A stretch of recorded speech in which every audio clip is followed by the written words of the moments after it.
IT పరిశ్రమలపై fake లీకులు వద్దని చెప్పేసి కూడా ప్రధానంగా ఈ యొక్క వార్త కూడా ఉండడం జరిగింది.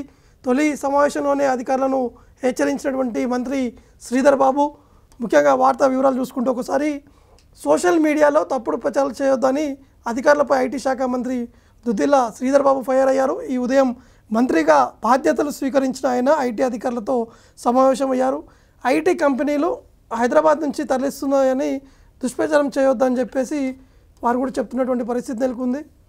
ముఖ్యంగా సోషల్ మీడియా ప్రభుత్వానికి వ్యతిరేకంగా పోస్టులు పెట్టిన వారిపై కూడా కఠినమైనటువంటి చర్యలు ఉంటాయని చెప్పేసి మంత్రి కూడా హెచ్చరించినటువంటి పరిస్థితి నెలకొంది. అంటే ముఖ్యంగా కాంగ్రెస్ పార్టీ అధికారంలోకి వచ్చిన తర్వాత చాలా వార్తలు సోషల్ మీడియాలో వైరల్ అవుతున్నాయి. తెలంగాణ ప్రభుత్వం వచ్చిన తర్వాత ఐటీకి భారీగా పెట్టుబడులతో పాటు చాలా వరకు ఉద్యోగులు కలిగాయి. కానీ ఇప్పుడు కాంగ్రెస్ ప్రభుత్వం వచ్చిన తర్వాత ఇటు ఐటీ కంపెనీలు అన్నీ కూడా ఇతర రాష్ట్రాలకు వెళ్ళిపోతున్నాయని చెప్పి కొన్ని ప్రచారాలు కూడా జరిగినటువంటి పరిస్థితి నెలకొంది. దాన్ని ఖండిస్తూ ఇటు శ్రీధర్ బాబు కూడా ఖండించారు. ఖచ్చితంగా వారిపై కూడా కఠినమైనటువంటి చర్యలు తీసుకుంటాము, ఎందుకంటే ప్రభుత్వం కొత్తగా ఏర్పాటు చేస్తాము, ఇంకా ఐటీ ఉద్యోగులతో పాటు ఐటీ కంపెనీలు కూడా ఎక్కువగా రాష్ట్రానికి తీసుకొస్తామని చెప్పేసి కూడా మంత్రి కూడా చెప్పినటువంటి పరిస్థితి నెలకొంది.